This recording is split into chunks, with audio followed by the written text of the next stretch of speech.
I'm Lauren Layfield, and you're listening to Your Next Podcast. This is the podcast that brings you a different series every single week, helping you to find your new favourite show.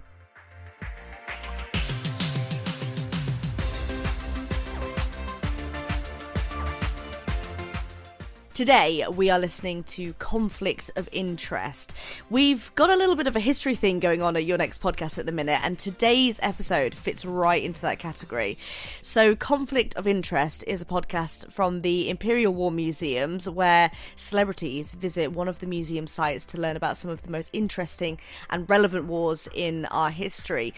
Guided by experts in the field and museum curators, they ask all the questions that you might want to ask yourself about these periods that we should all know a little bit more about. So this is the start of season 3, and throughout this season, guests such as Susan Wokoma, who I love, Sanjeev Bhaskar and Rachel Paris will be taking a trip through the museum's Blavatsky art, film and photography galleries to learn about the conflicts through the history of art. And first up is journalist Helen Lewis. Enjoy.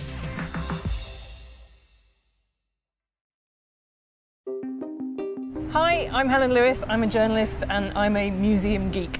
Hi Helen, my name's James. I'm the Head of Public History at Imperial War Museums. Helen Lewis has joined James Bulgin at Imperial War Museum London to pose the questions that many of us are too embarrassed to ask about how recent conflicts have shaped our world. In this series, we're exploring the role of the war artist, filmmaker and photographer in capturing seismic moments of contemporary history. And in this episode, we're looking at how art, photography and film have captured different scales of destruction in the 20th century. I remember a firefighter running up to me and asking me if he could use my phone to call his wife. And he couldn't get through, and then he had to go. And I remember I had this phone number on my phone and thought, do I call? I don't know if I call her or do I not? From no man's land to mushroom clouds, we'll look at the people that have documented over 100 years of conflict. The huts in which they suffered are destroyed by fire. We must cleanse the world of the filth and pestilence of this place. On our way, we'll encounter artistic works that have captured some of the darkest moments in human history, all so that we leave with an understanding of the significance of art in a time of war. There's people sitting down amidst dead bodies and people who are obviously in terrible distress, and there's one woman crying and being sick. My immediate thought was, how could you see this and go back home and not have it haunt you forever? All this in under an hour. I'm James Taylor, and this is Conflict of Interest. It is a crisp autumnal afternoon, and James and Helen are making their way towards Imperial War Museum London. I love museums, but I have never been, not that I can remember, to the Imperial War Museum, which is strange because I lived in South London for a long time. And it's, let's be honest, of all the museums, it's maybe the most impressive looking from the outside, right? Well, we like to think so. I'm interested to see a gallery here that is specifically focused on something thematically. Okay. I think that's a really nice, to break out one slice. Yeah. Right, rather than trying to either give you the kind of iconic highlight or to give you the kind of waterfront.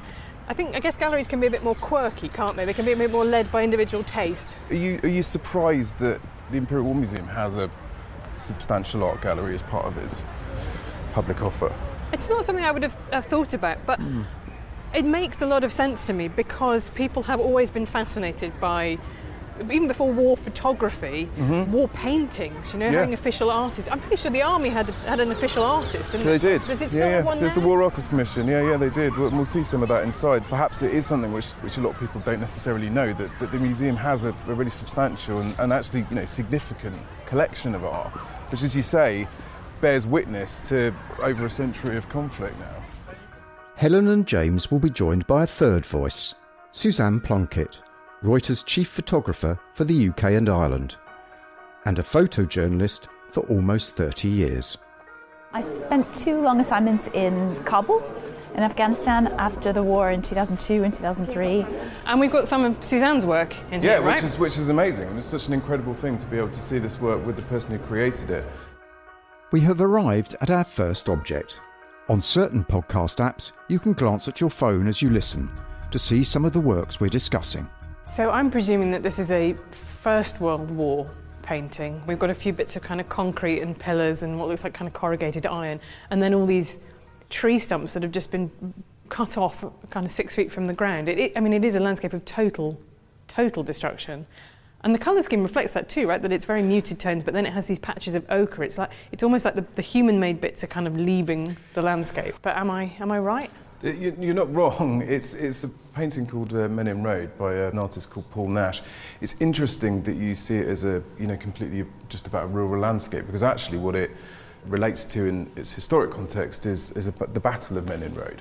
So there was a road, but the road itself has been completely subsumed, which is one of the things that Nash was really kind of interested in portraying. The total level of destruction. All of the kind of the nature has almost been obliterated, and we just see it sort of fragments remaining.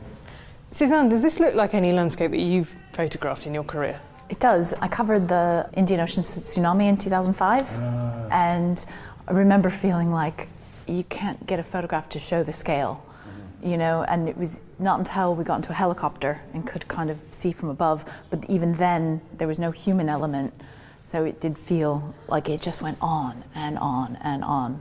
It's kind of interesting, isn't it? Because we always, and perfectly reasonably, surmise that we're kind of at the whim of nature, because nature has this kind of extraordinary strength and power. But here, we see that humanity has almost kind of demonstrated its own capacity to be as destructive as nature. And I suppose that's one of the things which is so significant about 20th century conflict, modern conflict. And this is at the front edge of that. This idea that battles aren't kind of contained. These wars are so huge and vast, they have the capacity to completely destroy. What year would you have painted this? So this was just immediately after the war. So Nash had served in the war. He'd actually had this sort of strange quirk of fate that he had been serving as an officer in 1917 in Ypres, and his unit had happened to have a relatively quiet time whilst they were there. He, on one strange moment, stumbled over and broke a rib in the trench, so he was taken off the line. And after he'd gone back to recuperate, his unit was wiped out in an attack, or virtually completely wiped out. So he escaped it, in one of those really strange quirks of fate that he just happened to break a rib, which took him away. When he came back to the front, he came back as an official war artist. So he was there to observe. And he painted this afterwards. And it's really interesting because as this was happening, his own relationship to his kind of beliefs about the conflict were changing quite substantially too.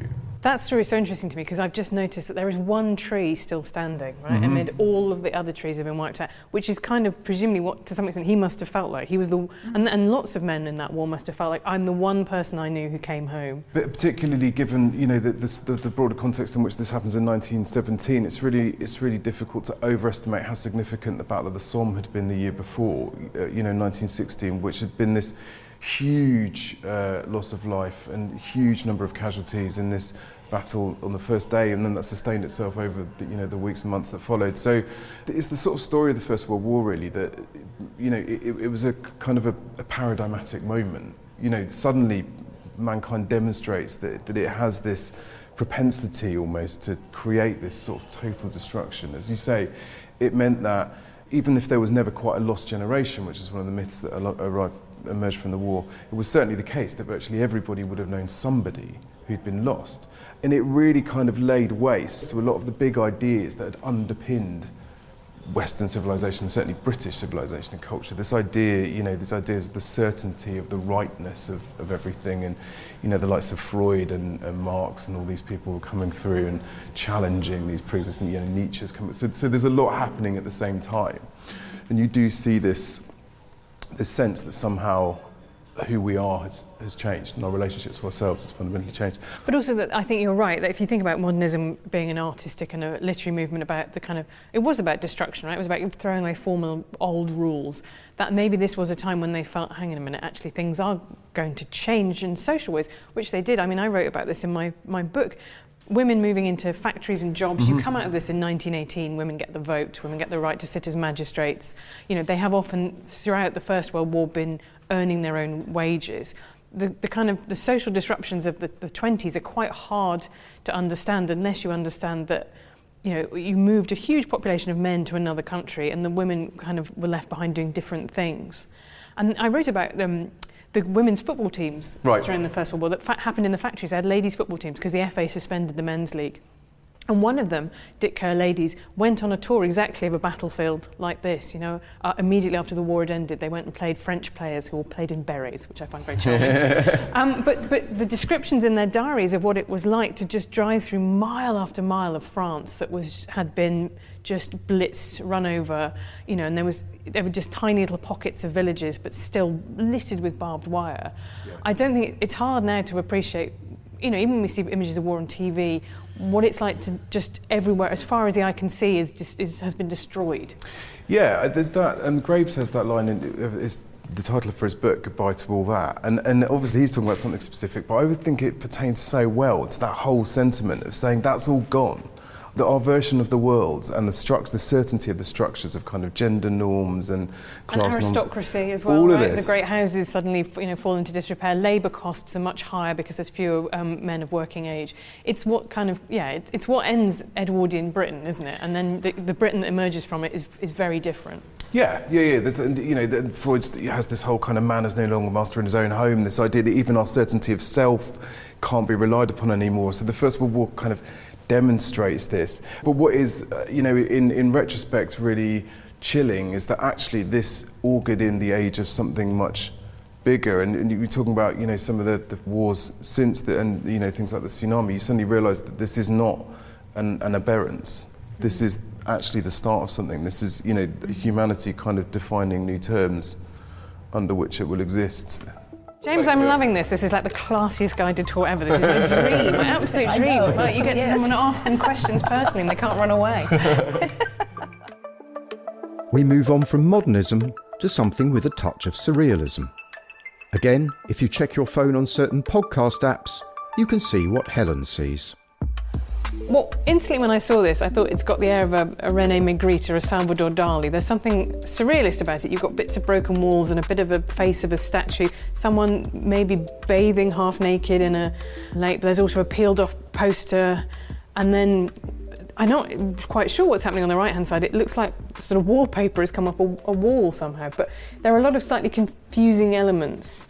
It's not giving me a lot of help about what it's about. James, help me. Yeah, no, sure, I can completely understand that. The picture relates specifically to the Spanish Civil War and specifically to the bombing of Guernica as part of the Spanish Civil War. So that's 1930s? 1930s, yeah. And that's Guernica, as in which people will have heard of in the sense of the Pablo Picasso giant painting. So this is the same incident. It's the same incident, but it's a really significant incident. The Spanish Civil War is one of those wars which has kind of perhaps receded a little in the kind of popular imagination or the collective memory, but really significant for a number of different reasons, not least because the bombing of Guernica was this, again, kind of enormous transgression. You know, the first time that there was wide-scale bombing of civilians in an urban target like that, it ushers in a new era. So there's a noticeable difference from the subjects that Nash was working with, which are to do with sort of spaces of conflict, which is not to say that civilians weren't caught up in the First World War, of course they were, but moving into this space, suddenly there's this new dimension of human experience whereby bombs can drop from the air.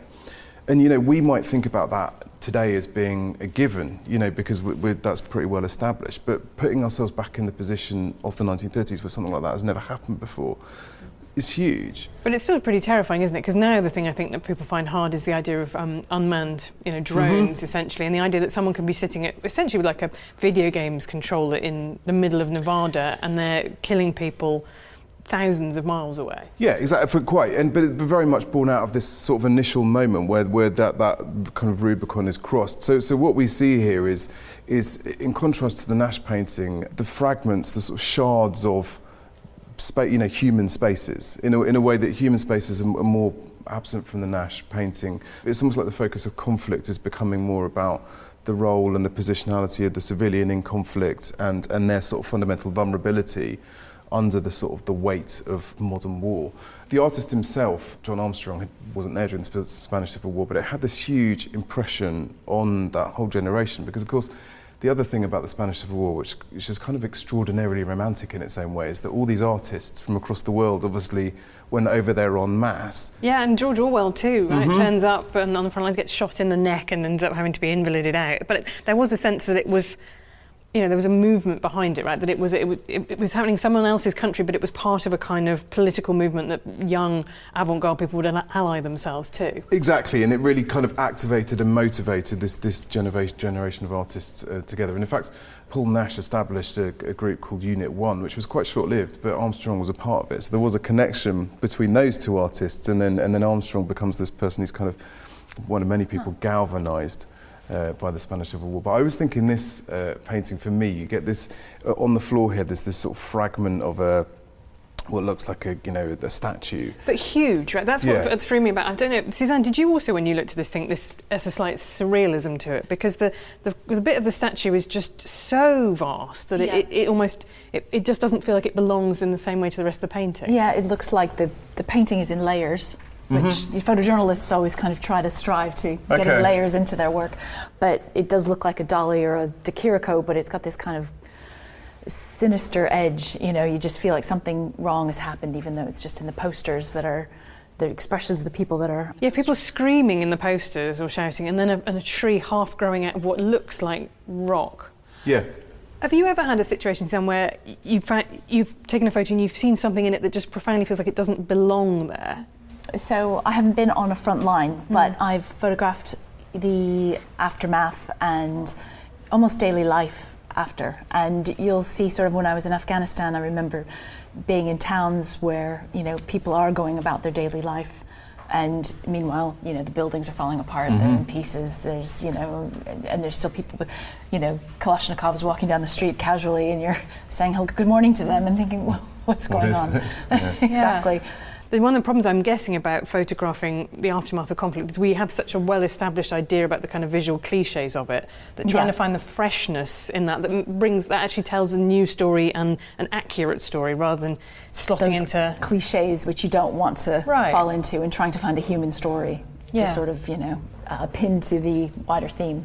But that whole concept of incongruousness as well is really, really important. I think, clearly that's something which Armstrong we could presume Armstrong had in mind as he's working on this. But that sort of surrealism, we talk about Dali, etc., I think it does suggest that there is something broader going on to do with representation, and almost like the kind of escalating crisis of representation, that the sort of mimetic form of art, which, the Nash is still in its own way mimetic, you still recognise it as a landscape. You don't need to be told that. Whereas for this one, we recognise elements and fragments of it, but its composition is disorientating. It is incongruous, and there is an incongruity about this. And I always sort of feel like, in a way, this bit of statue suggests like the destruction of the great cultures. Do you know what I mean? It looks like it's come from... It does feel like Roman or Greek, doesn't it? Doesn't it? Yeah, exactly. I almost feel like in places I've been, this could exist. Right. Oh. At first when I looked at this, I went, it's surreal. It wouldn't ever be. When you look at a Dali, there's melting clocks and it's crazy. But when you look at this could exist. Well, the physics almost hold firm, don't they? The physics seem authentic and plausible. It's just their composition. It just has a deep sense of wrongness about it, doesn't it? This painting, which I think was what makes it kind of compelling, is it conveys an emotion and a mood as much as visual information. So was the Spanish Civil War one of the first wars to be exhaustively covered, if it was attracting all these artists and writers? Yeah, there's Hemingway with there as well. And what it also did is, on a historical level, is kind of introduce the world, and again, because a part of that, but to the realities of what modern war was likely to be like. So it's sort of precedent, I suppose, when the Second World War followed. That's not to suggest there was any kind of direct relationship or causality or anything of that nature, but it meant that the types of weapons that would be used in the Second World War were witnessed in the Spanish Civil War, and it really kind of gave people an enormous cause for concern, because whilst nobody could have possibly predicted the course of the Second World War, or indeed whether or not it would actually happen at all, nevertheless it did suggest that if there were to be another world war, it would be of a very, very different order. I think it's hard for us to remember now, but if you were alive in 1910, you might have been born when the Civil War happened, right? So the Civil War in America in the 1860s, which is still people lining up in, across a field and walking at each other. Yeah. And you're life could have covered that just incredible industrialization of war. So there would have been people around for whom this was, just completely new and not the way that things had been done. For sure, and you've got to remember, even things like flight, for the First World War, like the RAF was only formed during the First World War. The idea of aeroplanes being used in combat was new because aeroplanes themselves were pretty new. And presumably such a souring of a dream, in the sense that you read people writing in the 1890s and 1900s about things like, electricity and industrialisation, and that was, it was this huge, exciting engine of progress. And then you begin to see through the First World War and then the Spanish Civil War the downside of that, which is you can do everything much more efficiently and at much greater scale, including killing people. We move on, this time to one of the darkest moments in human history. Helen and Suzanne witness a newsreel from the end of the Second World War. Filmmakers educating Allied audiences on the Nazi genocide of the Jewish race. Here in Belsen, just one of their concentration camps, people are still dying at the rate of 40 a day. German soldiers, under a British guard, carry the pitiful dead from the huts in which they had been herded. These men died from deliberate starvation and neglect. It was too late to save them. They were too weak to take food or respond to medical care. The Holocaust Memorial Day focuses on the liberation of Auschwitz, and there are good reasons for that, and Auschwitz has become this kind of real focus of Holocaust memory, and there are good reasons for that too. Belsen, for Britain, is particularly significant because Belsen was liberated by British forces. So where is it, in Poland? No, it's Germany. It's an unusual site, actually. Belsen, for the majority of its existence, didn't exist as a concentration camp in the way that other sites did. It was a transit camp, and it was a site where so-called privileged Jews were kept, or exchanged Jews, in the hope and anticipation that they could kind of be swapped as part of kind of grotesque deals on the behalf of the Nazis. As the Allied forces closed in on Germany from both the east and west, the Nazis began a grim evacuation of concentration camps, moving prisoners deeper into the Reich. This retreat resulted in the harrowing death marches, columns of emaciated prisoners forced to travel long distances under brutal conditions. Many succumbed to exhaustion, starvation and violence, with around a third dying on the journey. These marches marked a catastrophic final chapter of the Holocaust. By the time the survivors reached Germany, the shrinking territory left fewer sites to hold them, amplifying the horror. Belsen became the site to which the majority of people were evacuated, just because it was the most sort of convenient, I suppose, given other things that were going on. So what it meant is that at the point of liberation in April 1945, there were about 60,000 prisoners in Belsen with virtually no provision for them. That's far, far, far more than any other site of that nature. What had also happened at that stage is that the Nazis, or Germany, had completely lost control of the whole system, i.e. communications networks were breaking down, supply lines were breaking down, etc. So they weren't able to do anything to support or sustain that population at all. So when these people arrived, there was absolutely nothing there for them.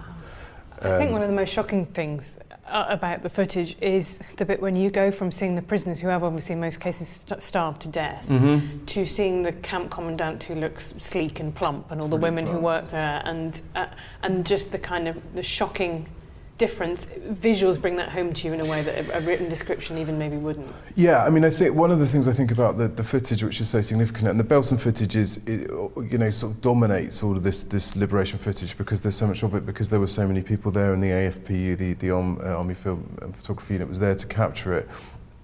It's really sort of defined the way that we think about these things in a lot of ways. But what I always think is really striking about it is it's so striking, as you say, and so immediate, that it has sort of in a way indulged this myth that the Allies knew nothing about these things until they arrived at the gates, which of course they did. They had a really comprehensive knowledge of what was going on throughout. But exactly as you say, there was something about seeing it or being able to visualize it, which was transformative. And so I always think, we could talk about versions of knowing. we can know intellectually, but to know because we see it is transformative. The other image that I find just very striking just now is there's people sitting down amidst dead bodies and people who are obviously in terrible distress, and there's one woman crying and being sick. And the interesting thing is that's not everybody, right? Well, I don't know how you felt when you saw this, Suzanne, but I thought, my immediate thought was, how could you see this and go back home and not have it haunt you forever? Do you put your camera down and help, or do you take pictures in hopes that it will bring help in? Right.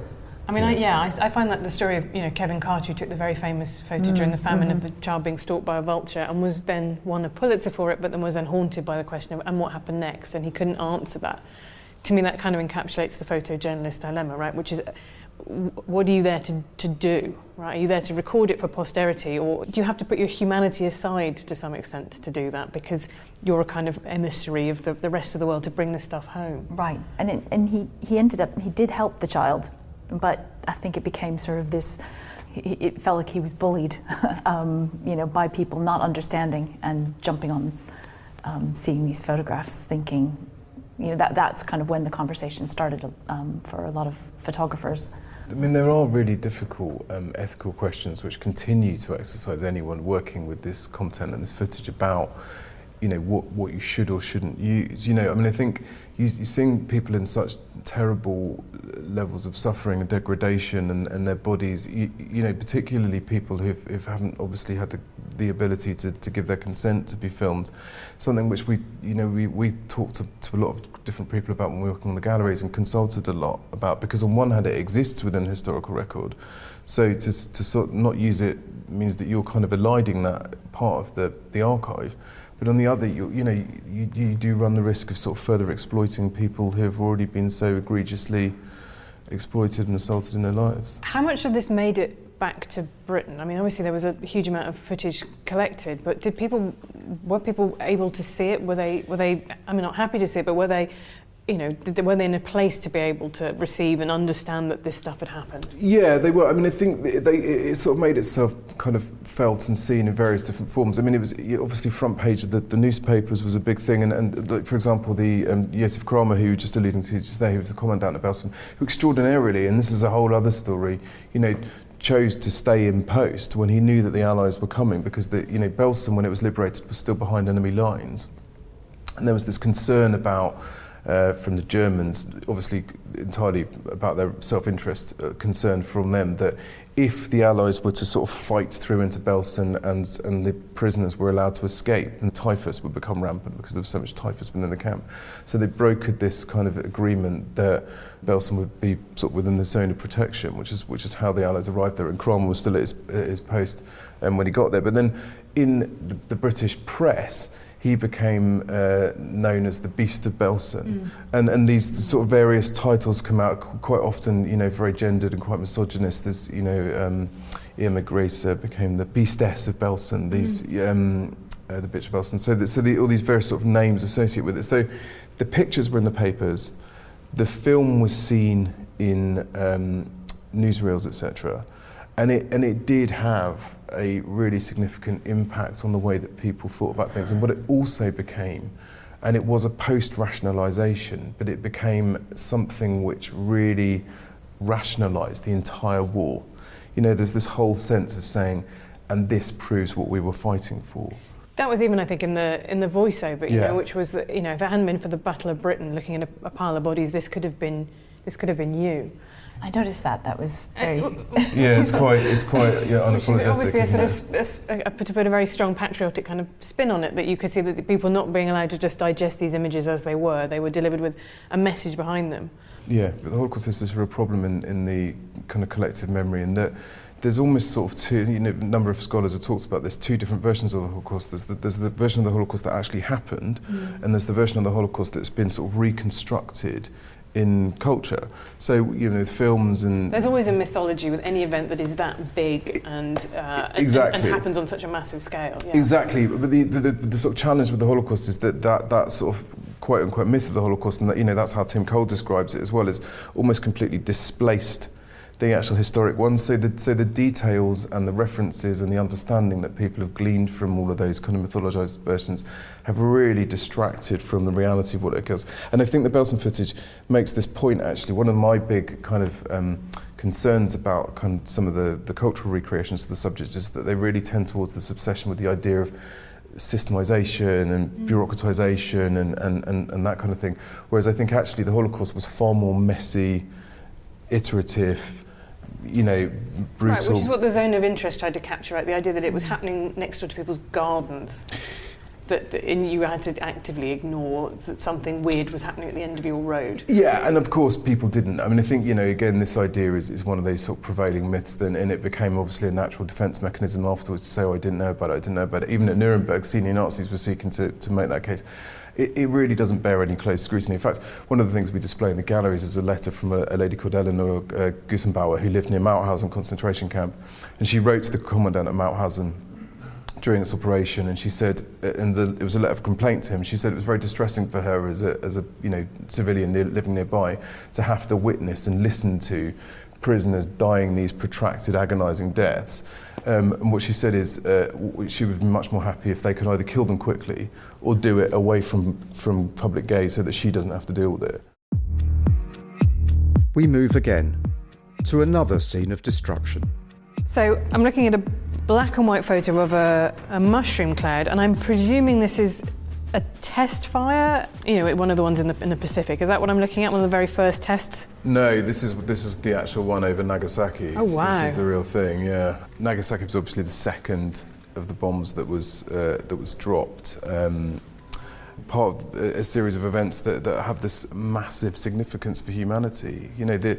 We were talking previously about science and the role of science and conflicts and technology, etc. And the atomic science was such a critical part of the scientific movement in the early part of the last century. And at first there were these hopes that it had this propensity or this potential for humanity to revolutionise everything and to allow us to be our kind of better selves and everything. That's of course what actually happened is the atomic bomb was created, and in extraordinarily quick order. I mean, it's really easy to lose sight of this, that this science was moving so fast, and this group of scientists, which is a project which started in this country actually, which again gets forgotten. I'm not saying that that's something we should be proud of, but I think it's important to know that it's strange part helpful of our leather, history. isn't it? I was reading about William Shockley, the physicist, and there was something very strange happened, that basically all of the in the physics community in the kind of late 1930s and 1940s in America, suddenly they all just vanished to Los Alamos, right? And then no one heard from them. But there must have been that incredible sense in the community. Oh, something's up. Yeah, and these extraordinarily smart people, as you say, the sort of people who would, in other circumstances, have been in laboratories and nobody would have heard of. They'd have just been getting on with their stuff and making these really important discoveries, but suddenly they all convened in this place. Susanna, can I ask you about how you feel about the aesthetic qualities of this image? Because it's obviously, I presume, taken out of a plane, is that right? Yeah. But it's quite badly cropped. I don't mean to... It is. Actually, it's niggling me a bit. Okay. And so you're cutting off a bit of the mushroom cloud, and it takes a moment. Now we know it's an iconic shape, we sort of know what it is, but it actually doesn't convey a lot of visual information itself. What did it make you think when you first saw it? Well, at first, I thought the crop was bad, but I thought, how did they get that picture? Because if that was the actual one, that's so close, and how did the person in the plane survive? And it must have just been taken really fast. Really fast. No, there's a lot of risk for them as they were doing these things, because of course, the nature and scale of the blast for these things is massive. So they were various sort of manoeuvres that they had to follow once the device had been dropped, and they had these kind of sunglasses and stuff in order to, protect their eyes and stuff. So I suppose, in a way, the poorness of the framing evidences the sort of the liveness of the moment, because they would have just had to grab the shot and then get out of get out of there. That makes sense. Yeah, and not knowing how big it was going to be. I mean, what always strikes me about these things is that they are, if you didn't know what was beneath it, there's almost like a sort of an ethereal beauty about it. The shape and the form. It's just it's the knowledge that beneath it is such. And there's this reflection and And to be a photographer in that situation, can't imagine there's anything comparable in your career that you just look at and think, no human in history has ever looked at this before. It doesn't happen that often. Yeah, this was only the third bomb. You know, they did the Trinity test before they left, and then there's the bomb on Hiroshima and then Nagasaki. So this is the third time this had happened. My grandfather was in World War II, and he was in Bimini when they did a test. Okay. And it made a huge impact on him. He talked about it endlessly, and with me, he wanted me to have this photograph before he died so I could kind of go out and tell the world exactly what happened. He was very, very shaken by it. Oh, really? Yeah. Yeah, I think one of the strange things about it is within the context of the war, there had been more people killed in bombing raids, in conventional bombing raids in Japan than were killed during the atomic bombs. So I sometimes wonder if it's sort of the clarity of the difference it made emerged slightly later, but it clearly changed everything. I presume that in some ways the morality of that was like, we have to end this war before, while we're still ahead. It turned out that the Germans were nowhere near it. But that's one of the great ironies, isn't it, of the Holocaust, is the fact that so many brilliant European scientists had all left because they were Jewish. And there's that description of it as being essentially a Hungarian school science fair project, right, the Manhattan Project. But the Nazis fell behind technologically because they had driven out their best scientists through racism. It's an extraordinary historical irony. Yeah, they denied themselves the capacity through their own sort of prejudice and bigotry, yeah. Thank God they did, because obviously, the ends never justify the means in that respect, but I do shudder to think sometimes what would have happened had Hitler had the bomb at his disposal. We have come to our last object, 2 photographs taken by one of today's guests. So, Suzanne, we've finally come to your pictures from your time reporting on 9/11, on the terror attacks that took down the World Trade Center. And the thing that first of all strikes me is it's almost like the bottom one is almost like a kind of a blizzard, like it's a snowfall. People are covering their mouths, they're running away, but there's just so much dust hanging in the air. And the same is true of the other one, which is of someone being interviewed, but the streets are white. And I have to say, is that one of your abiding memories of that day? I always wonder, what did it smell like? It must have smelled like burning as well, right? It was a horrible smell, and it was, my overriding memories are just of complete confusion, but trying to make sense of it. I came out of this subway station sort of about a few minutes before the towers came down, and I remember looking up and you could see the towers. I was about 2 blocks away, and you could see them, and at that point the planes had gone in, and I was thinking, how are they going to put out that fire? Like, we didn't really, we weren't really thinking what it was. I wasn't thinking terrorism. So I came out of that subway station and was setting my camera settings for the beautiful sunny day, and then someone yelled, "They're coming down." And I was thinking it would fall like a tree in the forest. You don't know which way it's going to go, and I was not 110 stories away from so I thought it's going to come and hit me. I ran and hid under a car, and then kind of had that moment of like, this is not going to do anything, this is not going to work, and sort of then just got out from under the car, and you could hear kind of this huge noise. It was really loud, and then it was just quiet. Was it like metal groaning noise? That's what I feel like I can remember from TV reports at the time, just this kind of sort of wail of kind of steel coming apart. Yeah, you can hear, I've found the recording of exactly at that moment where I had photographed some people kind of running away in horror, and you can hear just things, breaking and falling and screaming, and then it's just absolutely quiet. So in this picture here, the one that looks like a blizzard, it was just absolute silence, and no one knew what to do. And I remember thinking, I need to capture the horror of this, and this is a recurring thing, and showing the scale, and just sort of wandering around. That's what's interesting Lower Manhattan to me, because it's one of those things that's hard to put yourself back at the time that it happened, right? Because it became so much a justification for the war in Iraq, and therefore so politicized. But you didn't have any idea about that, or any idea about the way that that your photographs could later be used. What did you think you needed to get down on film? Like, what was the thing that you thought, this is important? This is what what are the things that you were drawn to photographing? It was everything, because it was such a strange scene. Right. It wasn't your everyday. It was. You can see people, there was women without shoes, people with shoes in this dust. People weren't crying and screaming, and that's what I was looking for. Right. It felt like there was this sort of silence, and everyone was probably just as confused as I was. But you're right, it's the detail. So the guy that's being interviewed on TV is still clutching a can of soda. Yeah. It's just like he's sort of cracked open a Sprite or something. Like that guy he's using his newspaper to try and filter. Yeah, because and there was this cough that you had after. It was sort of the 9/11 cough, and everybody had this horrible cough, and you knew who was down there and who wasn't.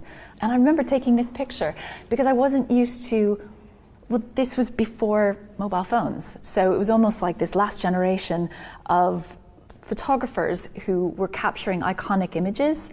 You know, we weren't taking selfies of each other. We weren't photographing ourselves. And I remember thinking, oh, this is a weird picture, but I don't know, I'm going to shoot everything. Right. And thinking, why am I taking a picture of the reporter? And you were shooting on film as well? Do that. No, this was digital. It was digital, This was an early digital camera, and that's why they're so small, is the file sizes were very small. Yeah.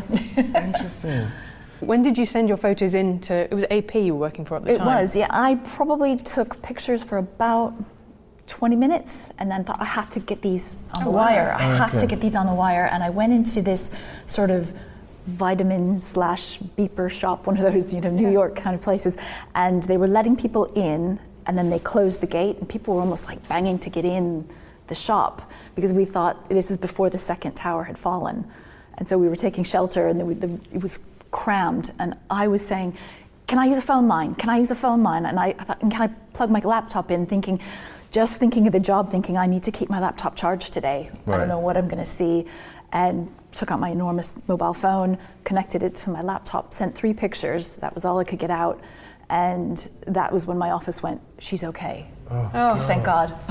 And then, and my parents were calling, and they could tell them, she's all right, we see pictures. And I did not take as many pictures now if I had gone back. Now, you shoot 3,000 pictures at a football match, and I probably took about 500 pictures that day.